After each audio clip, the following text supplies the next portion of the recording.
Welcome back to the Uncensored Voice. This is Randolph Macias, your host. Today's guest is Republican primary runoff candidate and precinct chairman of 3022 of the Republican Party of Bexar County. Welcome to the show, Jeff McManus.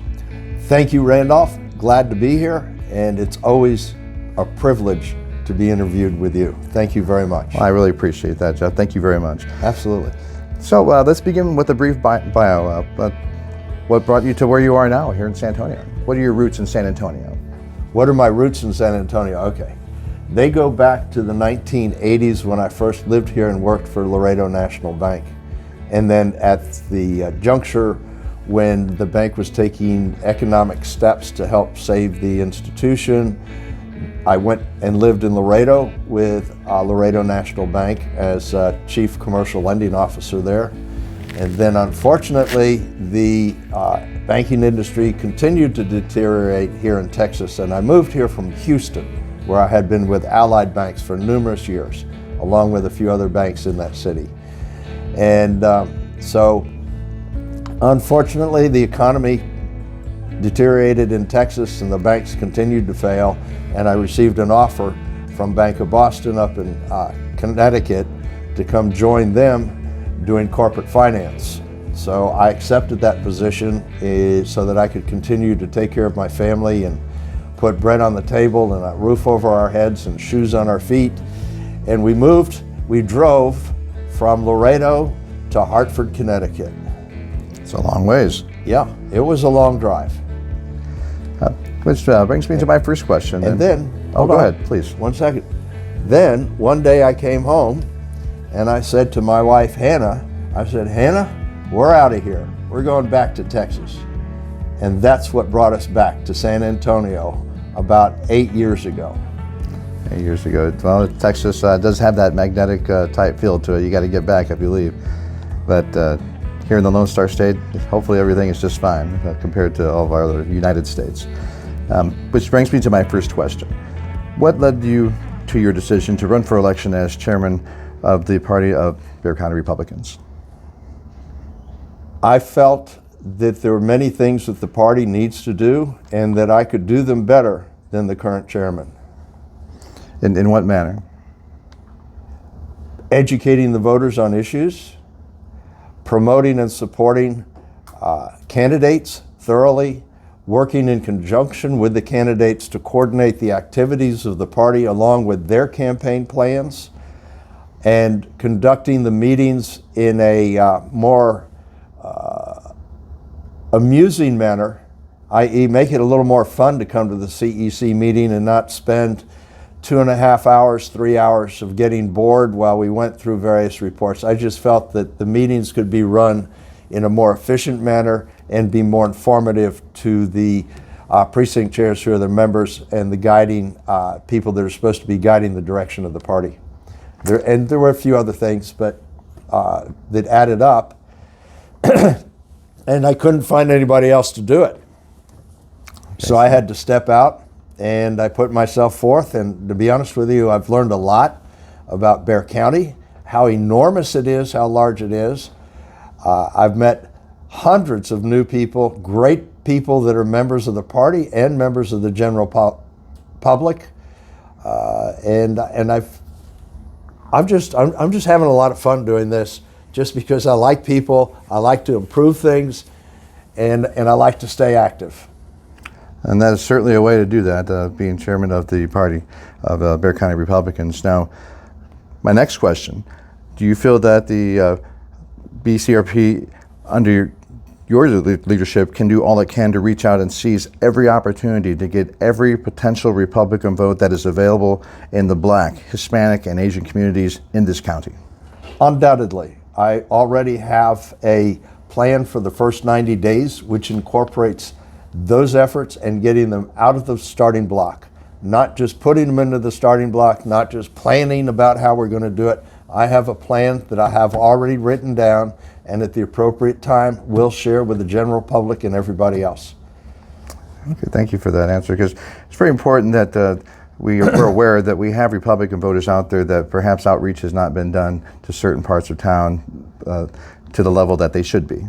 Correct. And So one of the results of that was the RNC Community Center, which I think is doing a great job. Shout out to them. But my next question is, so as far as serving your community and being a force to be reckoned with as far as getting advancing the Republican agenda, to let people know that we're not out there to throw the identity politics card on them. Just because you're black, white, black, Hispanic, or Asian does not mean you're automatically a Republican either. We each have our individual minds. In what mold would you base that off of to get them to come to the Republican Party? Well, we will, and we have been actually. It's not like what will we do. I believe we are doing that now and making concerted efforts because it has been examined.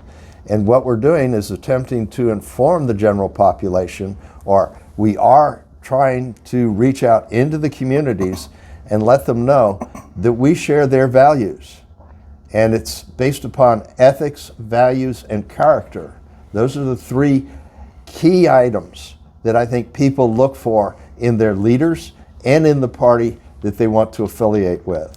And our values, I believe, are the same of many of those people out in those communities that you're referencing. Which leads me to my next question. Thank you for that, Jeff. What is on your agenda to advance the party in the next term should you become chairman of the Bexar County Republicans? Could you ask me that question again, please? Yes. What is on your agenda to advance the Republican Party in the next term should you become chairman of the Bexar County Republican Party? I have outlined here in front of me my first year goals, of which there are 10. I am currently working on making sure that they are achievable and that they have specific purposes.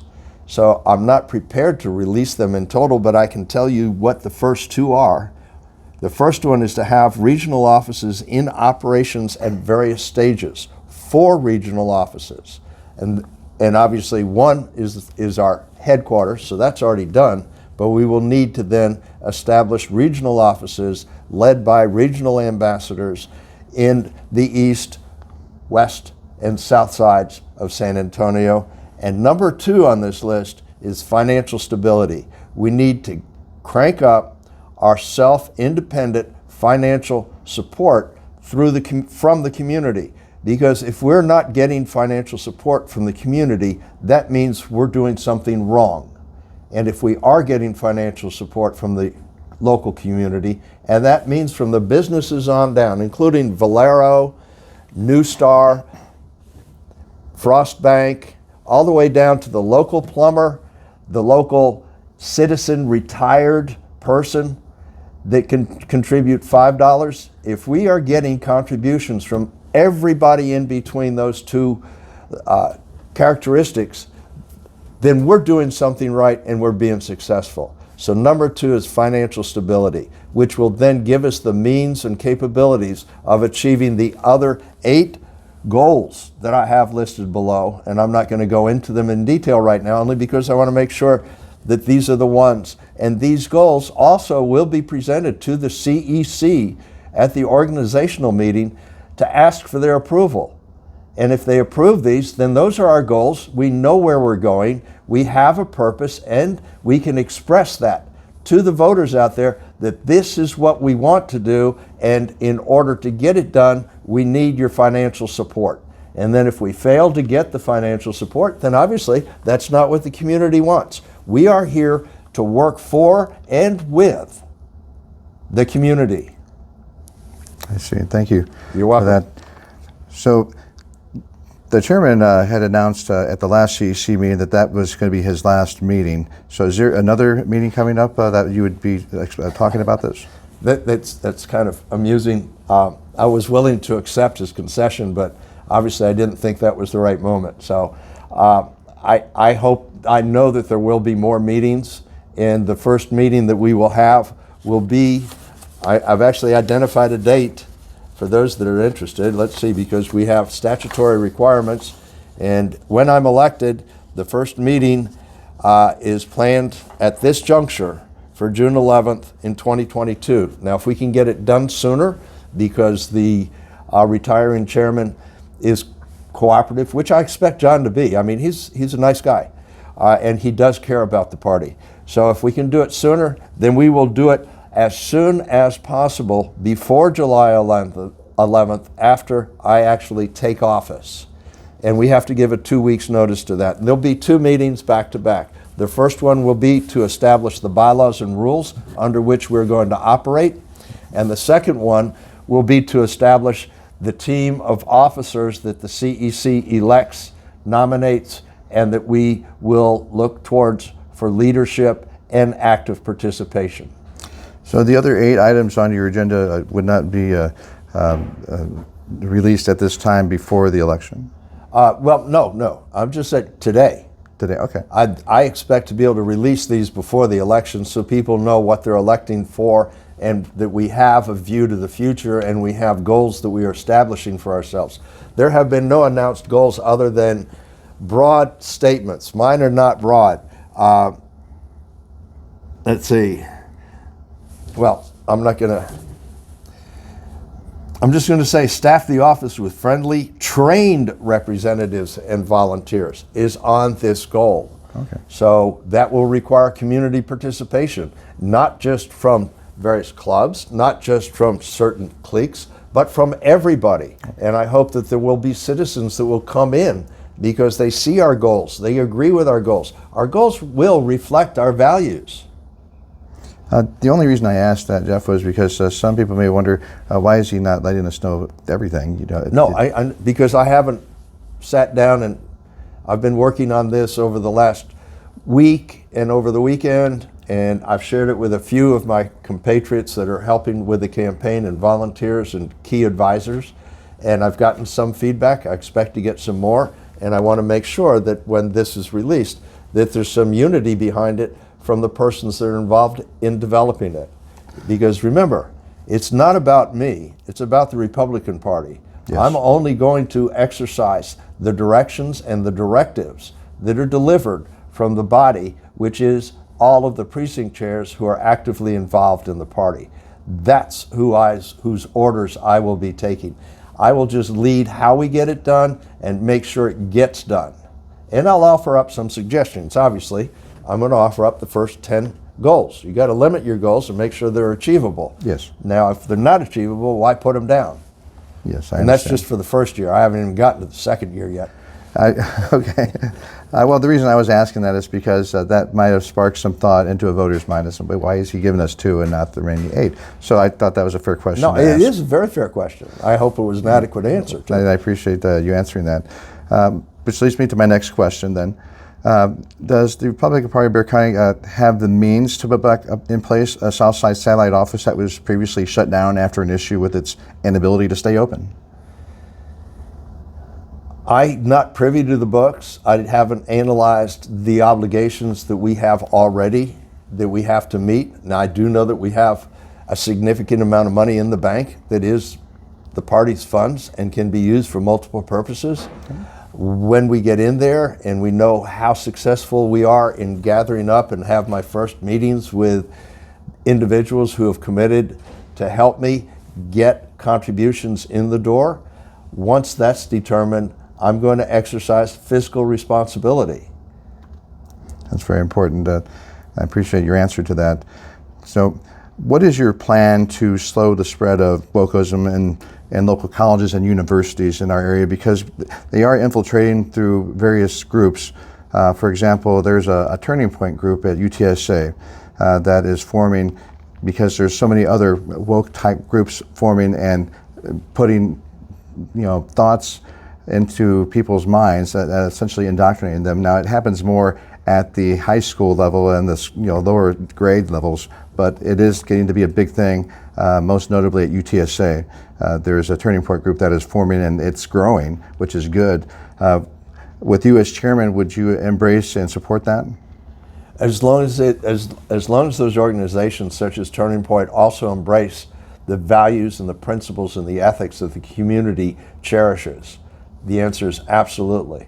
I will be more than glad to engage with everybody as long as we are moving forward based upon constitutional conservatism, strong family values, and a care for our community. I see. And thank you for that.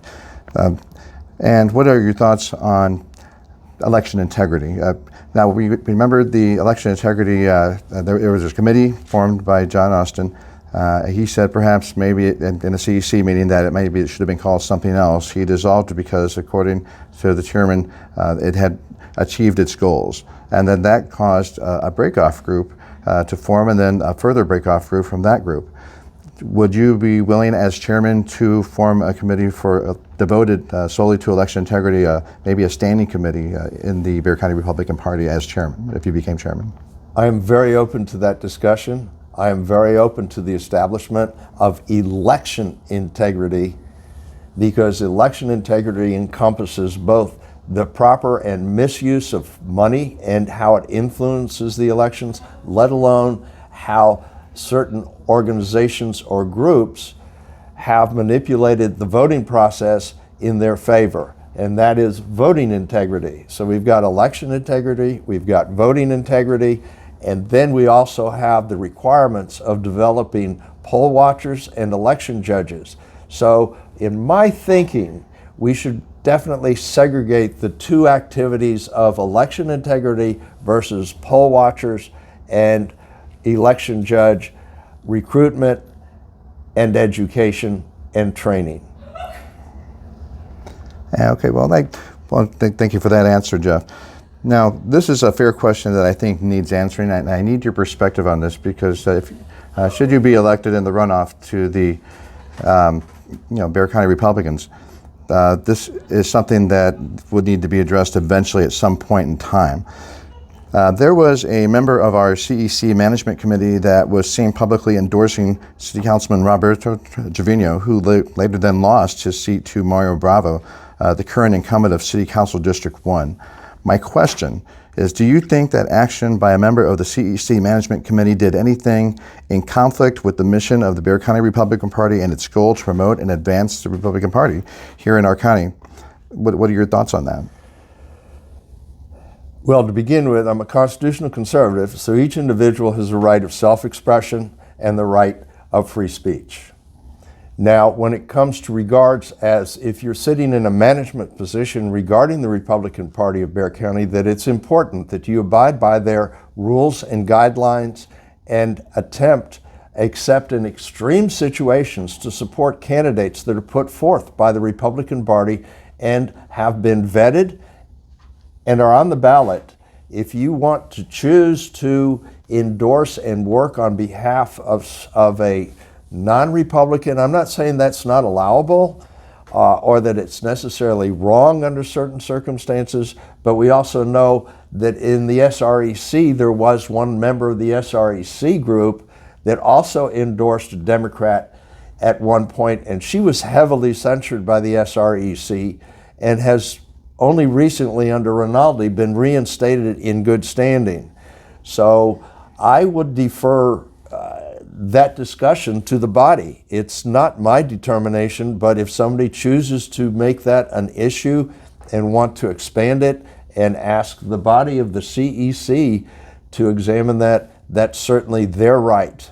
It's not my decision to be made one way or the other. I certainly would not get in the way of it, but I'm certainly not going to be the one to stir it up. Which led me to the second part of that question. Going as far as censoring any other member for any individual that in this position that would do that in the future, do you think censoring would be a proper action to be taken against any future issues and events like this? I would say an investigation would be appropriate. I don't like the act of censoring. I don't believe censoring is a correct transaction except in extreme circumstances, because that sort of rises to the same level of being a traitor. And you don't see many events where people are brought forth politically and tried as traitors in the United States anymore. Censoring should be a last resort, not a first resort. It is certainly something that could be put forth. I have argued against many other suggestions of censorship that have been put to me by various persons through my experience as precinct chair, as well as in my current campaign. I'm familiar with the issue here, and I have argued against the point of censorship without actually hearing from the individual that is being challenged for expressing their personal views as an official member.